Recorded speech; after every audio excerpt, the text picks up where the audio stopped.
Good morning class seventh.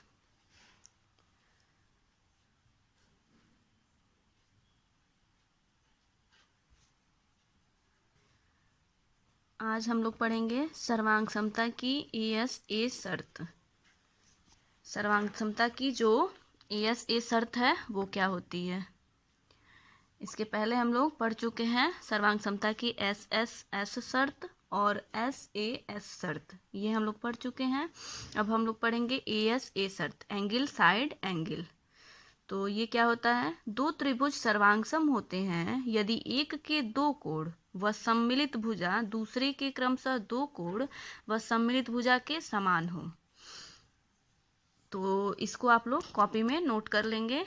और क्या होता है ये, तो कोई भी दो त्रिभुज हो और उसके दो कोण, मतलब इसमें आप फिगर में देख सकते हैं एंगल ए और एंगल बी जो है, इन दोनों कोणों का, दोनों त्रिभुजों का, इसमें एंगल ए जो है एंगल पी के इक्वल होना चाहिए और एंगल बी जो है एंगल क्यू के इक्वल होना चाहिए। और कोई भी एक साइड जो हो वो इक्वल होना चाहिए। सम्मिलित भुजा दूसरे क्रमशः दो कोण व सम्मिलित भुजा के समान हो।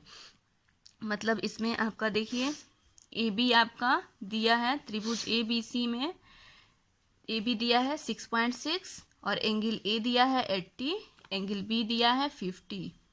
और अन्य त्रिभुज पी क्यू आर है जिसमें पी क्यू आपका दिया है 6.6 सेमी, मतलब ए बी इक्वल है पी क्यू के। और फिर एंगल पी दिया है 80 और एंगल क्यू दिया है 50 और एंगल ए 80 है और एंगल पी यानी एंगल ए इक्वल है एंगल पी के। इसमें देखिए ए बी बराबर है पी क्यू के, ए बी बराबर है पी क्यू के, एंगल ए बराबर है एंगल पी के। एंगल ए जो है इसमें एंगल पी के इक्वल है और एंगल बी इक्वल है एंगल क्यू के। एंगल ई आपका बराबर है एंगल क्यू के।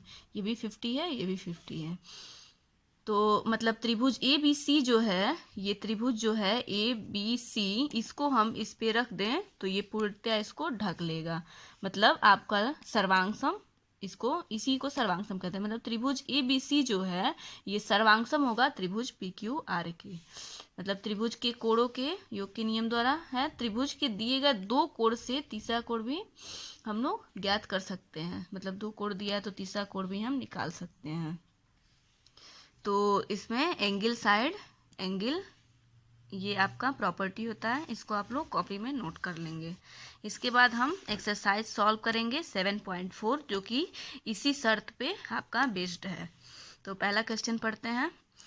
निम्नलिखित में से त्रिभुजों के कौन से युग्म ASA शर्त द्वारा सर्वांगसम है। मतलब एंगल साइड एंगल शर्त जो है इसके द्वारा इसमें से कौन सा जोड़ा है, कौन सा युग्म का मतलब होता है जोड़ा, कौन सा ऐसा जोड़ा है जो इसके द्वारा ये सर्वांगसम है।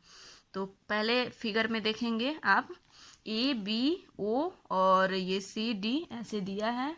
तो इसमें कौन कौन सा युग्म पूछ रहा है कि कौन कौन सा युग्म है, तो इसको हम नोट करेंगे कि पहला क्वेश्चन आपका 7.4 एक्सरसाइज है, इसका पहला क्वेश्चन अभ्यास है आपका 7.4। तो पहला क्वेश्चन है, इसमें देखेंगे, इसमें पैसे कह रहा है कि त्रिभुजों के कौन से युग्म ASA द्वारा सर्वांगसम है। तो कौन सा ऐसा जोड़ा है कि जो ASA शर्त द्वारा सर्वांगसम है। तो आप इसमें देखिए त्रिभुज ABO, ये वाला त्रिभुज ABO ये सर्वांगसम आपका होगा CDO के। ये आपका ASA शर्त द्वारा आपका ये सर्वांगसम होगा। एक एंगल 45 होना चाहिए इसमें दोनों में। तो ABO मतलब ये B आ रहा है और D आ रहा है बीच में, एंगल साइड एंगल आपका आ रहा है। तो त्रिभुज इसको लिखेंगे ऐसे कि त्रिभुज ABO ये आपका सर्वांगसम होगा त्रिभुज CDO के। एक ये आपका जोड़ा बन रहा है। और भी इसमें देखेंगे, इसमें ये पहले का पहला है, तो इसमें जितने भी जोड़े बनेंगे सब इसमें देखना है। तो आपका ये पहले में ये जोड़ा आपका बन रहा है। फिर हम दूसरे क्वेश्चन में देखेंगे, ये पहला हो गया, दूसरा आपका दिया है तो इसमें हम देखेंगे। तो इसमें देखिए ADB ये आपका ADC ये आपका ए एस ए शर्त द्वारा सर्वांग सम है। तो इसको लिख लेंगे कि त्रिभुज ए डी बी ये आपका सर्वांग सम होगा त्रिभुज ए डी सी के। बस ऐसे ही नोट करते जाना है, मतलब यही दोनों जोड़ा है जो ए एस ए शर्त द्वारा सर्वांग सम है। अब नेक्स्ट क्वेश्चन देखेंगे। क्वेश्चन नंबर आपका थर्ड है। थर्ड में देखेंगे, इसमें ए बी सी ये सर्वांग सम है पी क्यू आर के। दिख रहा है ना स्टूडेंट्स? तो इसको लिख लेंगे कि थर्ड नंबर पहले का ही है, पहले का थर्ड है ये। तो थर्ड में आप देख लेंगे बुक में आपका ए बी सी ये सर्वांग सम होगा पी क्यू आर के। तो इसको बस नोट कर लेंगे, त्रिभुज ए बी सी ये सर्वांग सम होगा आपके त्रिभुज पी क्यू आर के। फिर फोर्थ नंबर देखिए, फोर्थ नंबर में सर्वांग समता दिखानी है। तो इसमें एंगल बी जो है एंगल क्यू के इक्वल होना चाहिए, एंगल सी एंगल आर के इक्वल होना चाहिए, लेकिन इसमें इक्वल नहीं है, मतलब ए एस ए शर्त द्वारा ये सर्वांग सम नहीं है। तो इसमें बस लिख देंगे कि यह आपका सर्वांग सम नहीं है, सर्वांग सम नहीं है, बस ऐसे नोट कर देंगे। अब क्वेश्चन नंबर सेकंड देख, अब हम क्वेश्चन नंबर सेकंड पढ़ेंगे। चित्र में एंगल ए को ए डी द्विभाजित करती है। चित्र में एंगल ए को ए डी द्विभाजित करती है एवं ए डी लंब है बी सी पे। आप फिगर में देख सकते हैं कि जो एंगल ए है ये ए डी को द्विभाजित करती है, मतलब दो बराबर भागों में बांटती है, और ए डी जो है ये लंब है बी सी पे, ये परपेंडिकुलर है 90 डिग्री है, लंब है बी सी पे। इसके बाद पहला कह रहा है कि क्या त्रिभुज ए डी बी सर्वांग सम होगा त्रिभुज ए डी सी के। पहला क्वेश्चन ये पूछ रहा है, जो त्रिभुज ए डी बी है ये सर्वांग सम होगा क्या ए डी सी के। तो देख के बताइए सर्वांग सम होगा। तो ये ए डी सी के सर्वांग सम होगा। तो आप लिख देंगे कि पहला है हाँ सर्वांग सम होगा।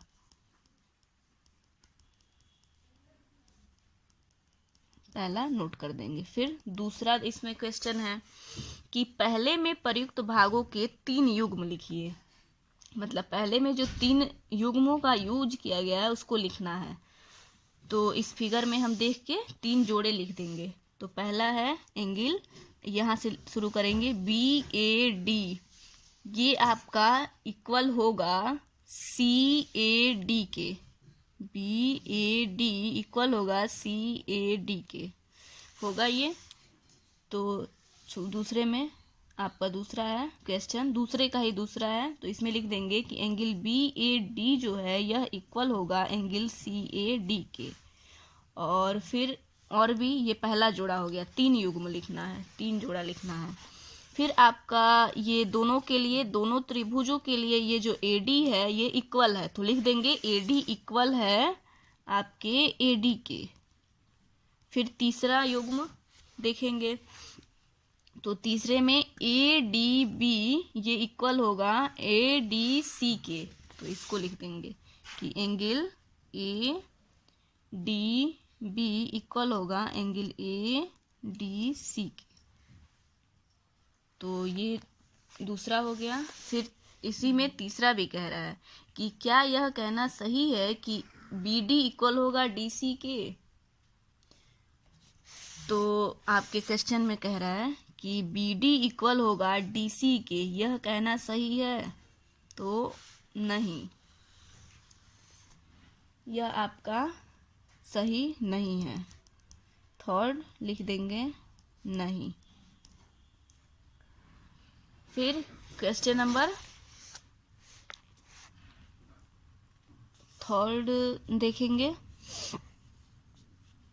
इसमें कह रहा है कोई त्रिभुज ए बी सी बनाइए, इसका एक अन्य सर्वांगसम त्रिभुज बनाने के लिए सर्वांग समता की ए एस ए शर्त का प्रयोग कीजिए। तो कोई त्रिभुज ABC बनाना है, थर्ड नंबर देखेंगे। त्रिभुज आप ABC बना लीजिए, ABC, और उसके बाद कह रहा है क्वेश्चन में कि इसका एक अन्य सर्वांग सम त्रिभुज बनाने के लिए सर्वांग समता की ASA शर्त का प्रयोग कीजिए। तो ASA शर्त क्या कहता है कि इसका अगर ये दो एंगल बराबर है तो आपका बाकी भुजा भी बराबर होनी चाहिए। तो आप कोई और दूसरा बना लीजिए, PQR मान लिए, बना लिए। तो ये जो एंगल है ये इक्वल होना चाहिए।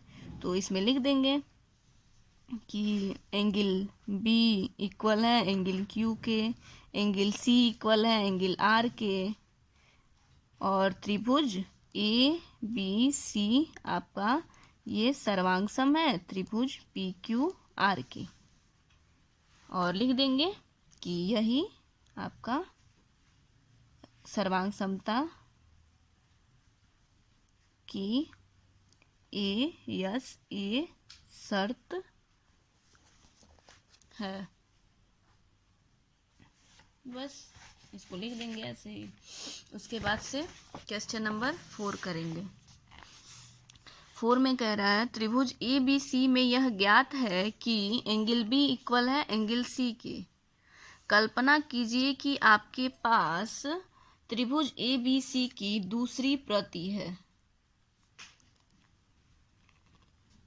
मतलब त्रिभुज ABC 4 नंबर क्वेश्चन 4 यहाँ लिख लेंगे।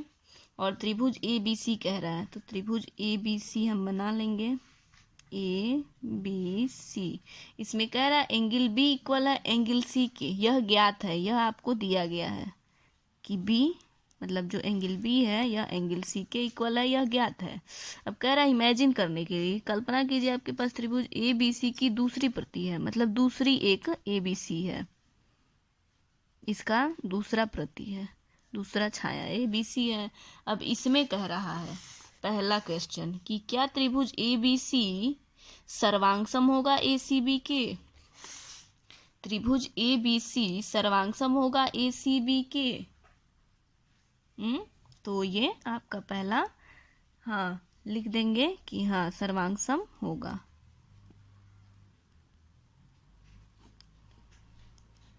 त्रिभुज ABC ACB के सर्वांग सम होगा, तो पहला लिख देंगे। अब आपका इसमें दूसरा है उत्तर पहला में प्रयुक्त भागों के 3 युग्मों को लिखिए, मतलब जो 3 युग्मों का यूज किया गया है इसमें से लिखना है वो। तो आप इसमें लिखेंगे पहला एंगल ABC जो है यह इक्वल होगा एंगल ACB के, एंगल ABC इक्वल होगा एंगल ACB के, पहला हो गया। दूसरा युग्म एंगल ACB इक्वल होगा एंगल ABC के, तो इसमें देख लेंगे ACB जो है यह इक्वल होगा ABC के, इक्वल होगा। अब थर्ड लिखना है तो थर्ड लिख देंगे कि BC आपका इक्वल हो जाएगा CB के, BC इक्वल हो जाएगा CB के, मतलब ये BC इक्वल हो जाएगा CB के, तो इसको लिख देंगे। उसके बाद से इसमें थर्ड कह रहा है कि क्या यह कहना सही है कि AB इक्वल AC। इसमें पूछ रहा है क्या यह कहना सही है कि AB इक्वल है AC के, तो इक्वल है AB इक्वल है AC के, तो थर्ड लिख देंगे कि हाँ हाँ यह कहना सही है। आगे लिख देंगे कि यह कहना सही है कि आपका AB इक्वल होगा AC के, इसको ऐसे नोट कर लेंगे। अब हम क्वेश्चन नंबर 5 करेंगे। क्वेश्चन नंबर 5 है चित्र में एंगल BAC व एंगल BDC को AX द्विभाजित करती है। मतलब चित्र में आप देखेंगे कि एंगल BAC, एंगल आपका BAC मतलब ये वाला एंगल आपका BDC मतलब इसको द्विभाजित AX द्वारा द्विभाजित करती है, मतलब A और ये X इसके द्वारा इसको 2 बराबर भागों में बांट रहा है, द्विभाजित कर रहा है। वे 3 तथ्य लिखिए जो निर्धारित करें कि त्रिभुज ए बी डी सर्वांगसम है ए सी डी। त्रिभुज ए बी डी सर्वांगसम है ए सी डी के। मतलब वह 3 तथ्य निर्धारित करना है हमको कि ए बी डी और ए सी डी ये दोनों सर्वांगसम हो जाए। तो इसके लिए वो 3 तथ्य हमको लिखना है। तो क्वेश्चन नंबर 5, तो वो 3 लिखना है। तो इसमें हम देखेंगे फिगर में, तो 3 कौन कौन से हो सकते हैं। तो सी, ए और डी ये इक्वल हो जाएगा बी ए डी के। तो ये पहला हो गया, पहला तथ्य कि angle C A D equal होगा एंगल बी ए डी के। ये इसमें सी ए डी इक्वल होगा ये बी ए डी के। ये पहला हो गया। अब दूसरा लिखना है, 3 तथ्य लिखना है। तो दूसरा लिखेंगे इसमें देख के कि एंगल सी डी ए ये इक्वल होगा सी डी ए इक्वल होगा बी डी ए के। सी डी ए और बी डी ए यह दोनों इक्वल होगा। तो लिखेंगे angle C D A equal होगा एंगल बी डी ए के। और फिर तीसरा लिखना है, 3 लिखना है इसमें। तो तीसरा तो यही हो जाएगा कि ए डी आपका इक्वल हो जाएगा ए डी के, क्योंकि ए डी ये इसके इस त्रिभुज के लिए भी काम कर रहा है, इस त्रिभुज के लिए इसमें भी है ये और इसमें भी है। तो ए डी इक्वल हो जाएगा ए डी के। ये आपका तीसरा प्रति निर्धारित हो गया। 3 युग्म निर्धारित करना था। 3 तथ्य लिखिए जो आपके निर्धारित करें कि इतना सर्वांगसम होगा इतना के। तो ये आपके तीनों तथ्य अगर इक्वल हैं तो ये आपका दिया गया जो है वो सर्वांगसम होगा। त्रिभुज ए बी डी सर्वांगसम होगा त्रिभुज ए सी डी के। अब अगले वीडियो में हम सर्वांग समता की RHS शर्त पढ़ेंगे। आज के लिए इतना ही। Okay, thank you.